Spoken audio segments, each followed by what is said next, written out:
नमस्कार class 11th UP board के सभी बच्चों को जय हिंद। तो बच्चों, आज हम आप लोगों के लिए अर्धवार्षिक परीक्षा 2026 और 27 के लिए एक इम्पॉर्टेंट और न्यू क्वेश्चन पेपर रसायन विज्ञान का लाए हैं, जो कि बच्चों आपके अर्धवार्षिक परीक्षा के लिए काफ़ी ज़्यादा इम्पॉर्टेंट क्वेश्चन पेपर है। तो बच्चों, आज हम लोग इस क्वेश्चन पेपर को सॉल्व करेंगे और देखेंगे कि आपके एग्ज़ाम में किस टाइप से क्वेश्चन पूछे जाते हैं और आप लोगों को अपनी तैयारी किस प्रकार से करनी है, ताकि आप लोग रसायन विज्ञान में अच्छे मार्क्स ला सकें।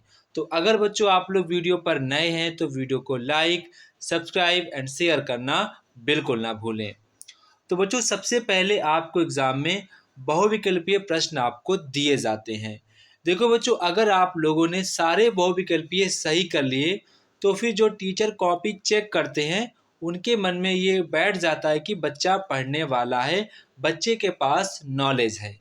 तो आपको ये पूरी कोशिश करनी है कि हमारे एमसीक्यू सारे के सारे सही होने चाहिए। कैसे भी करो, आपके सारे एमसीक्यू सही होने चाहिए अगर आप लोग केमिस्ट्री में अच्छे मार्क्स लाना चाहते हो तो। इसके बाद बच्चों, यहाँ पर आपका जो पहला क्वेश्चन है, पानी में हाइड्रोजन और ऑक्सीजन का भारात्मक अनुपात क्या होता है। तो इसका आपको पता होना चाहिए। जो इसका भारात्मक अनुपात होता है वो आपका 1:8 होता है। क्या होता है? 1:8 होता है। इसके बाद आपका क्वेश्चन नंबर ख है, निम्नलिखित में से कौन सा समूह आयनों के सम इलेक्ट्रॉनिक समूह का प्रकट करता है। सम इलेक्ट्रॉनिक का मतलब बच्चों है जिसमें आपके सभी जो इलेक्ट्रॉन हैं वो सेम संख्या में हैं। तो वो आपका यहाँ पर कौन सा होगा? वो यहाँ पर आपका हो जाएगा ऑप्शन नंबर 2, के ion, Cl ion, Ca2 ion और यहाँ पर Sc3 आयन। ये आपका जो ग्रुप है इसमें आपकी जो इलेक्ट्रॉन्स की संख्या होगी वो सभी में समान होगी। तो यहाँ पर आपका ऑप्शन नंबर सेकेंड वाला करेक्ट आंसर हो जाएगा। इसके बाद आपका क्वेश्चन नंबर है गा, निम्नलिखित में से किस आयन में अयुग्मित इलेक्ट्रॉनों की संख्या है। तो यहाँ पर आपको बताना है कि कौन सा ऐसा आयन है जिसमें आपकी अयुग्मित इलेक्ट्रॉन की संख्या है। अयुग्मित का मतलब है उसमें आपके पेयर्ड नहीं है, उसमें आपके अनपेयर्ड इलेक्ट्रॉन है। तो यहाँ पर आपका हो जाएगा मैंगनीज जो आयन है इसमें आपके अनपेयर्ड इलेक्ट्रॉन्स होते हैं। इसके बाद आपका क्वेश्चन नंबर है नेक्स्ट। क्वेश्चन नंबर यहाँ पर आपका है नेक्स्ट। यहाँ पर आपसे कह रहे हैं कि एक तत्व थर्ड आवर्त तथा 15वें समूह में स्थित है, इसका इलेक्ट्रॉनिक विन्यास क्या होगा। यहाँ पर आपसे कह रहे हैं कि एक आपका जो मतलब कि कोई तत्व है वो थर्ड आवर्त में है और 15 समूह में स्थित है, तो उसका इलेक्ट्रॉनिक विन्यास क्या होगा, वो यहाँ पर आपसे पूछ रहे हैं। इसका बच्चों जो आपका इलेक्ट्रॉनिक विन्यास होता है 1s2 2s2 2p6 3s2 3p3, तो ये आपका ऑप्शन नंबर थर्ड वाला करेक्ट आंसर हो जाएगा। इसके बाद आपका क्वेश्चन नंबर नेक्स्ट है, किस अणु या आयन में समस्त बंध बराबर नहीं होते हैं। तो वो आपका हो जाएगा SF4। तो यहाँ पर आपका फर्स्ट ऑप्शन करेक्ट आंसर हो जाएगा। इसके बाद आपका क्वेश्चन नंबर नेक्स्ट है, H2S2O8 में यक्स की ऑक्सीकरण संख्या क्या होगी।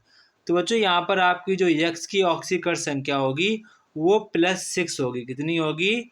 +6 होगी। इसके बाद बच्चों आपका क्वेश्चन नंबर नेक्स्ट है, प्रश्न संख्या 2, अणु भार तथा वाष्प घनत्व में आपको संबंध क्या होता है वो यहाँ पर आपको बताना है। बच्चों यहाँ पर आपको जितने भी क्वेश्चंस मैंने दिए हैं ये सारे क्वेश्चंस आपके एग्जाम के लिए मोस्ट इम्पॉर्टेंट क्वेश्चन है। आप चाहे देख लेना, जब आपका पेपर हो तो इसी पेपर के इर्द गिर्द ही आपके एग्जाम में क्वेश्चन पूछे जाएंगे। 101% आपका जब एग्ज़ाम होगा तो इसी क्वेश्चन के इर्द गिर्द ही आपके क्वेश्चन पूछे जाएंगे। तो इन क्वेश्चंस को आपको अच्छे प्रकार से तैयार कर लेना है। इसके बाद यहाँ पर आपका है मोललता की परिभाषा दीजिए, वेरी इंपॉर्टेंट है। इसके बाद नेक्स्ट है किसी तत्व का इलेक्ट्रॉनिक विन्यास आपको दिया गया है तो आवर्त सारणी में इस तत्व का वर्ग और आवर्त आपको बताना कि कौन सा तत्व है और उसका कौन सा वर्ग है और कौन सा उसका आवर्त है। इसके बाद आपका नेक्स्ट है मैग्नीशियम आयन और ऑक्सीजन आयन में से छोटा है यद्यपि दोनों की इलेक्ट्रॉनिक संख्या समान है, क्यों? इसका आपको रीजन बताना है। इसके बाद आपका क्वेश्चन नंबर यहाँ पर थर्ड है F2O Cl2O अणुओं की लुईस बिंदु संरचना आपको बनानी है, मोस्ट इम्पॉर्टेंट क्वेश्चन। BeF2 की रेखीय संरचना क्यों होती है? बच्चों ये भी आपका मोस्ट इम्पॉर्टेंट क्वेश्चन है। निम्नलिखित को नाइट्रोजन की ऑक्सीकरण संख्या को बढ़ते हुए क्रम में आपको बताना है। बच्चों आप लोग मुझे इसका आंसर कमेंट बॉक्स में कमेंट करके बताएंगे कि इसका सही आंसर क्या होगा। देखते हैं किस बच्चे ने इसका आंसर सही किया होगा, तो मैं उस बच्चे के आंसर को कमेंट को पिन कर दूंगा। ठीक है, तो आप सभी लोग इस क्वेश्चन का आंसर मुझे कमेंट बॉक्स में कमेंट करके बताएंगे। इसके बाद आपका क्वेश्चन नंबर नेक्स्ट है ऑक्सीकारक किसे कहते हैं? ये भी आपका मोस्ट इम्पॉर्टेंट ही क्वेश्चन है। इसके बाद आपका क्वेश्चन नंबर नेक्स्ट है एक इलेक्ट्रॉन की स्थिति आपको अनिश्चित होती है, उसका वेग अनिश्चितता की गणना करनी है। ये बच्चों जो आपका क्वेश्चन है ये आपका क्वेश्चन जेईई मेंस के एग्जाम में आया था, मतलब कि ये सेम नहीं था लेकिन इसी टाइप का क्वेश्चन था। तो आपको अपनी जो क्लास 11th की केमिस्ट्री है इसको आपको अच्छे प्रकार से तैयार करना है। ऐसे ही क्वेश्चंस आपके जेईई मेंस एग्जाम वगैरह में पूछे जाते हैं। अगर आप नीट वगैरह की तैयारी करते हैं तो वहाँ पर भी ऐसे ही क्वेश्चन पूछे जाते हैं। इसके बाद आपका क्वेश्चन नंबर नेक्स्ट है निम्नलिखित समीकरण को ऑक्सीकरण संख्या विधि द्वारा आपको संतुलित करना है। तो ये तो सभी बच्चों को करना भी आता होगा, काफ़ी इजी टॉपिक है। ठीक है, ये ज़्यादा हार्ड टॉपिक नहीं है, ये तो आप सभी लोग कर ही लेते होंगे। इसके बाद आपका नेक्स्ट है आयन इलेक्ट्रॉन विधि द्वारा आपको संतुलन करना होगा। इसके बाद आपका नेक्स्ट है मोस्ट इम्पॉर्टेंट है रेडॉक्स अपक्रिया क्या है? HgCl2 SnCl2 के बीच होने वाली रेडॉक्स अपक्रिया आपको यहाँ पर लिखनी है, इसको आपको मोस्ट इम्पॉर्टेंट डाल लेना है। इसके बाद बच्चों आपका क्वेश्चन नंबर नेक्स्ट है स्टोइकियोमेट्रिक गुणांक क्या है तथा निम्नलिखित अपक्रिया के लिए स्टोइकियोमेट्रिक गुणांक लिखिए। आपको जो अपक्रिया दी गई है इसका स्टोइकियोमेट्रिक गुणांक क्या है वो यहाँ पर आपको बताना है। नाइट्रोजन की प्रथम आयनन ऊर्जा विभव ऑक्सीजन के प्रथम आयनन ऊर्जा विभव से उच्च क्यों होती है वो यहाँ पर आपको स्पष्ट करना है। इसके बाद 2D तथा 3F कक्षक क्यों संभव नहीं होते वो यहाँ पर आपको बताना है। वैद्युत संयोजी तथा सहसंयोजी यौगिकों में कम से कम 4 अंतर लिखिए। ये आपका क्वेश्चन इम्पॉर्टेंट है और इसको आपको अच्छे प्रकार से तैयार भी करना है। इसके बाद आपका क्वेश्चन नंबर नेक्स्ट यहाँ पर आता है रासायनिक संयोग कितने नियम होते हैं? प्रत्येक का आपको एग्जाम्पल सही देकर समझाना है।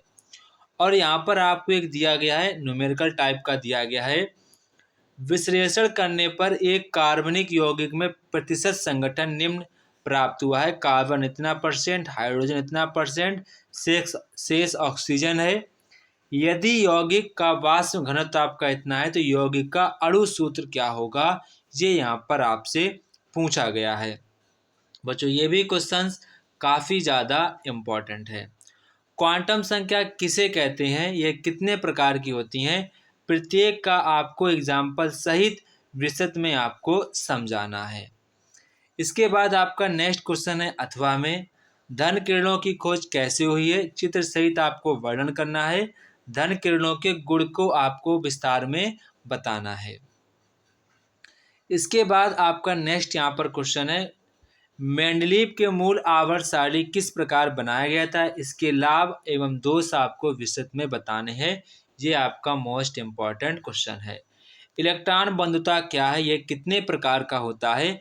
प्रत्येक का आपको एग्जाम्पल सही समझाना है एवं वर्ग तथा आवर्त में इसकी संख्या भी बतानी है। ये भी आपका इम्पोर्टेंट ही क्वेश्चन है। इसके बाद आपका नेक्स्ट यहाँ पर क्वेश्चन है, संकर्ण किसे कहते हैं, कितने प्रकार का होता है। sp3 तथा sp3d2 संकर्ण को उदाहरण सहित आपको समझाना है।